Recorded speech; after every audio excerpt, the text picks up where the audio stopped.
Welcome everyone. It's Nick Ottinger here with Team Conti Sim Performance here in Xfinity Series.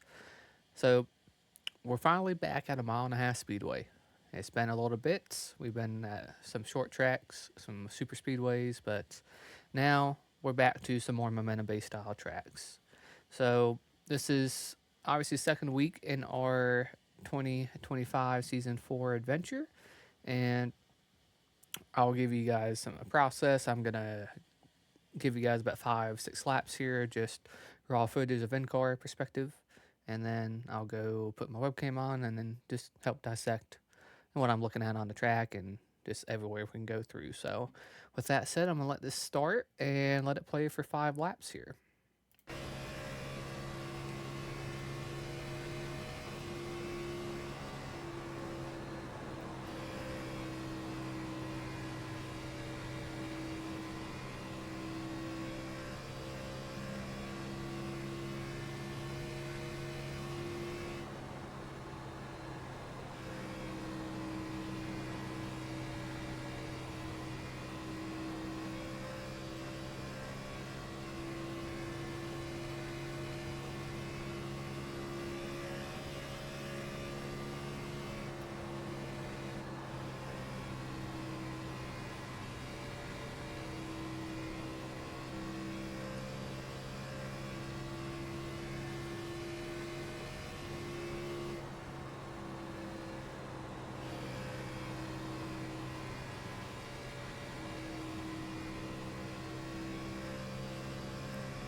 All right, one more lap here. We'll let this roll through. And we'll dissect some markers we can look at.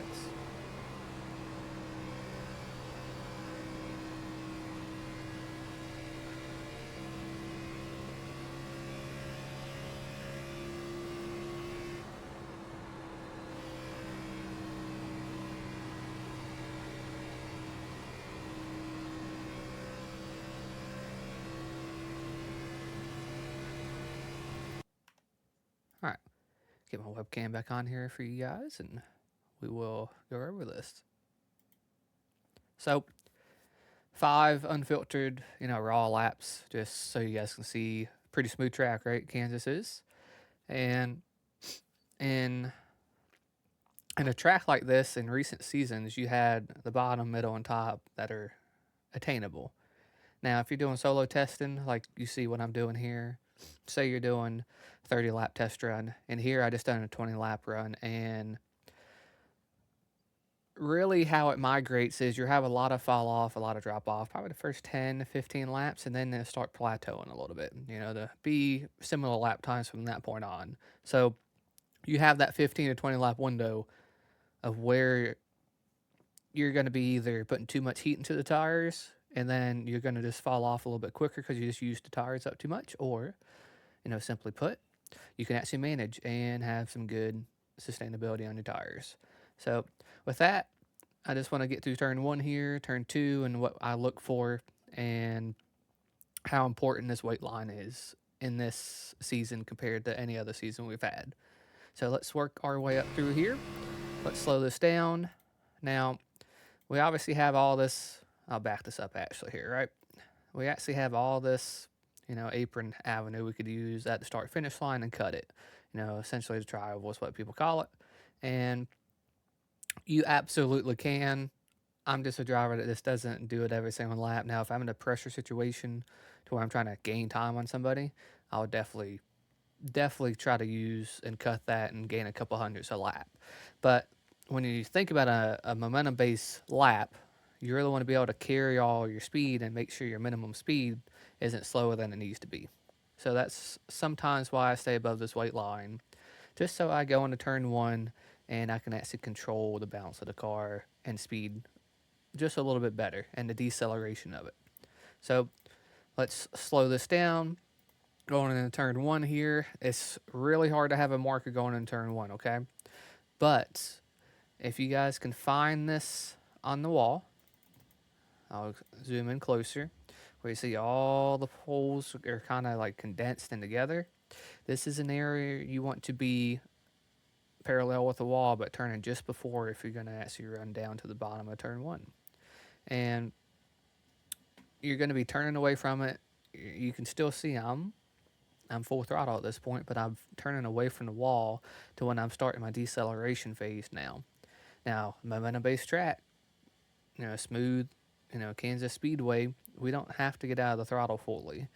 So my objective here is to make sure we get into the compression zone with the angle I need to really start rolling off the throttle like I need to once I get into down towards the apex. So right here, very hard to see, but I'm at the light and I'm lifting before that, okay? I'm lifting, finding my partial throttle. My maintenance throttle essentially is what my mind is telling me I need to get to. My maintenance throttle, so I can carry the radius and apex like I need to and make sure my minimum speed is the right speed. So I can keep the car balanced how it needs to and down at the apex, but also keep the speed at the same point. So let's focus on this. Let's keep it slow. See, I'm going to cross this seam, still pointing the front end down to this weight line. And once we get to that weight line, very key. But if we're just getting to it too early, we could be shaping too much wheel inputs and we could be taking some center speed away because we have to get the car balanced a little bit better, a little bit sooner, and just not efficient, and keeping the angle of the corner and the arc we need. So you can see I'm actually using a little less throttle now. Crossing the seams fairly key to make sure the balance is good. And you can see I'm starting to increase a little bit of throttle into the center.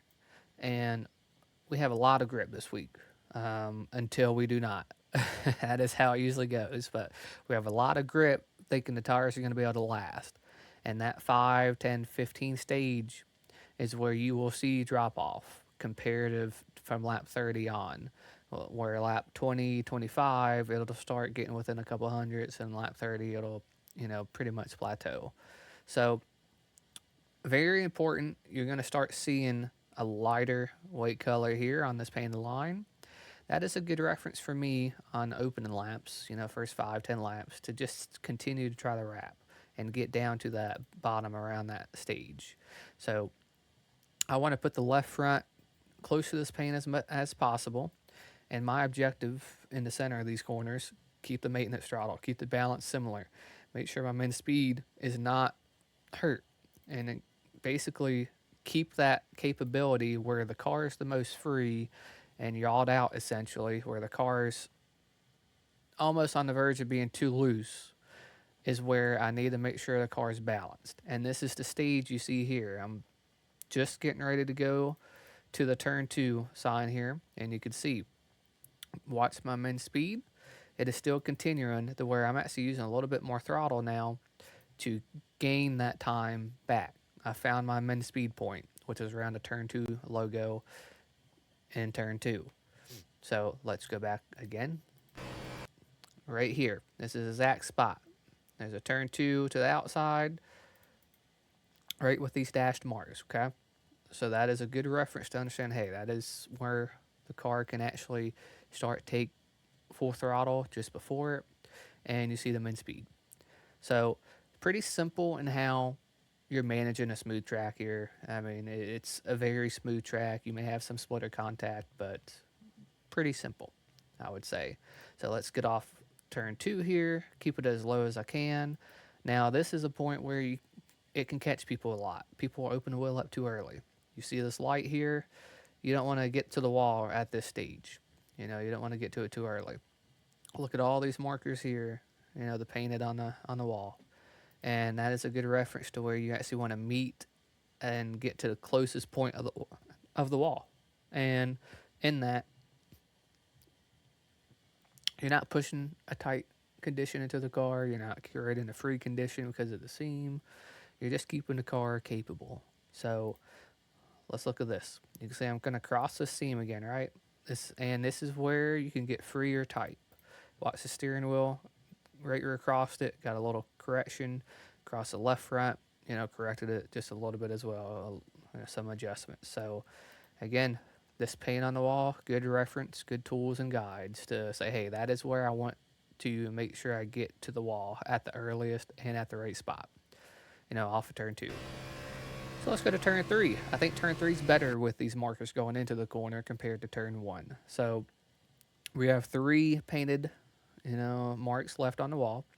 And this second one, before the light, is my reference to start turning away to set up for my entry into turn 3. You can see I'm just inching away from it with the steering wheel input before I get there. Now I'm turning completely away at that stage before I get to this light and before I get to the last painted on the wall.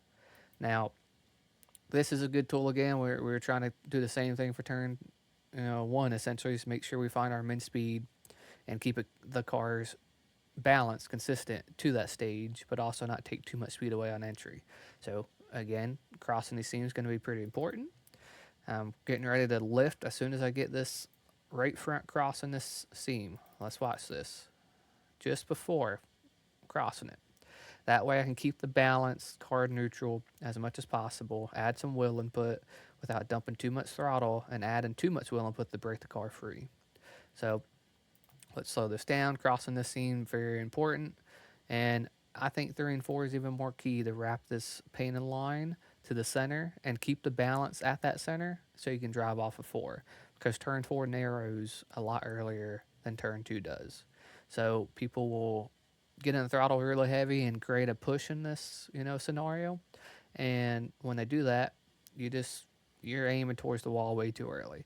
I'd rather you keep the balance of the car, keep wrapping the apex like we need to, all the way here. You can see I'm partial throttle, finding this actual paint, keeping this paint, and it lets you use our, billboards here as a good tool in reference to, wrapping the corner.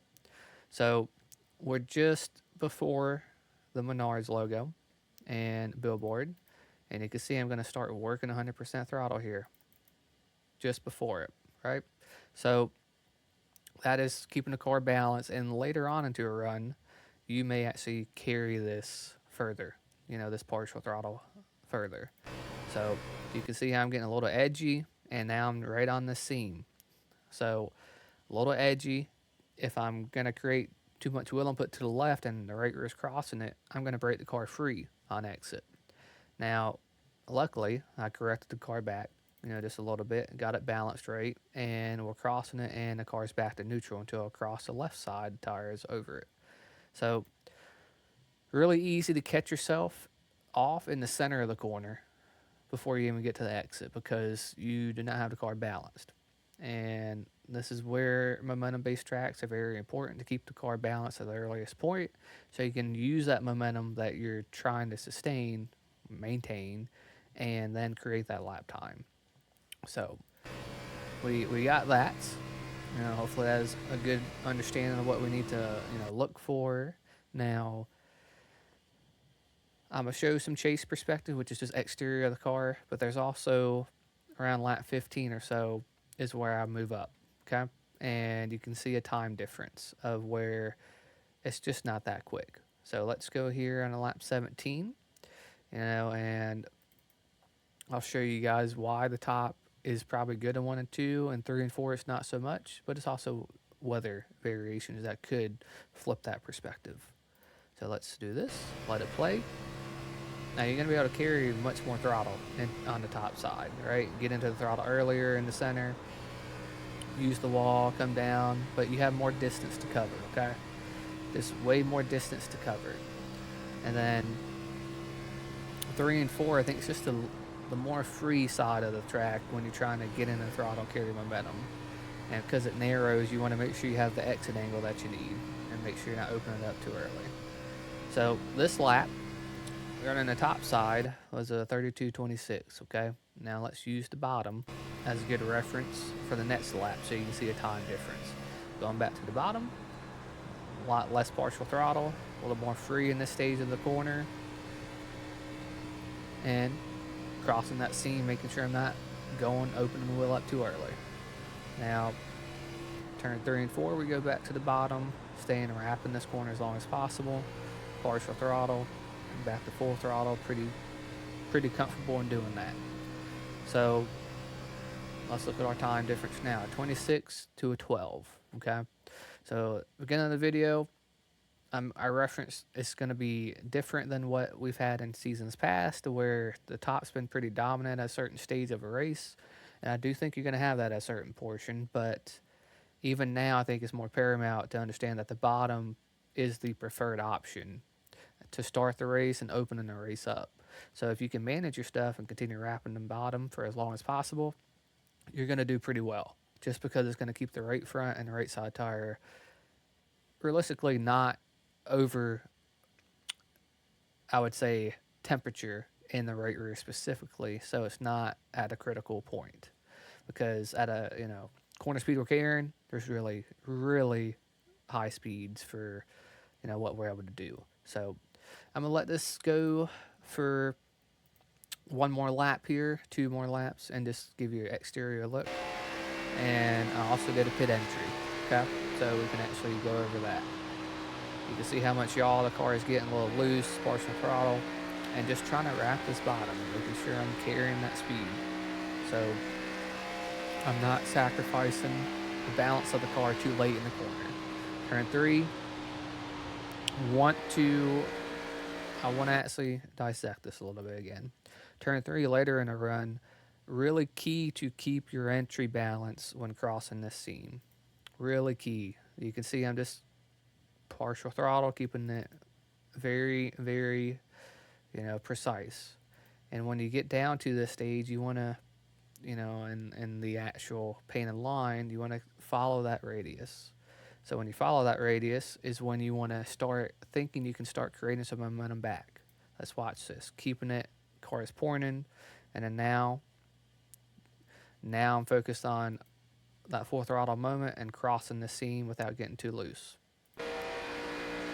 Those seams are the death of a lot of people here as well, just because it creates such a sudden change. So that's the realistic side of it. Go through a lap here, and then should have another, pit entry we can look at. I'll do a pit entry from the exterior side, and then just do a cockpit view of it for you guys here too. So, but very important just to make sure your momentum is not hurt at the earliest portion of these corners, because if it's hurt later on, you're just sacrificing that lap time, and that lap time carries on to the next lap, because now you have to be a little bit more focused to get into the corner entry a little bit faster. Got to race the track a lot at these type of venues more than anything. So this is a lap we're going to do a pit entry here. It's going to be pretty smooth. Nothing overzealous and braking too late. But yeah, let's roll this down, slowing it down, staying as close to this line as I can. Notice I'm not drifting to the second line, okay? Notice I'm not drifting to the second line. I don't want to be in the way of this narrow point in the corner exit for drivers to where they're compromised their racing line and also have a caution come out. So partial throttle, and then just drive into the actual line. All right, let's go back here, let's rewind it to 3 and 4. Find a good point where I'm going to start lifting fully, which would be right at the Craftsman billboard. And notice when I get off this banking to this flatter apron, notice what I do with the throttle on response. But once I cross it, I'm staying just a little bit partial throttle, so I'm not having to yank the car too much wheel input and then get back in the throttle. and try to make time up. That's really just to keep the car balanced once it crosses that, slope difference. So do this at full speed, and you can see Craftsman logo.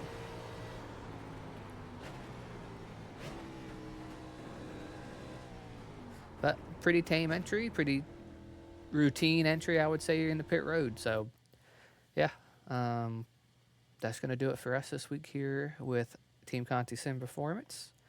But just some final thoughts. Do not go up to the top too early. Absolutely do not go to the top too early, or your right rear is going to be gone within 15 laps. So this is a week where the bottom is going to be pretty dominant open the stages, like I mentioned, but also in conserving some tire life. Reference just trying to raft that bottom line. You could run the middle, just focus on trying to get some clean air as well. But if you're too aggressive in your throttle response, it's going to be really easy to push the right rear off in this car. And it's just because, we've lost some downforce overall compared to last time we've been here. So, but should be a fun week. Very happy to have you guys here with us following along with these videos. So, you guys need anything, always a DM away or anything. But you guys have a good rest of your day, and thanks for tuning in.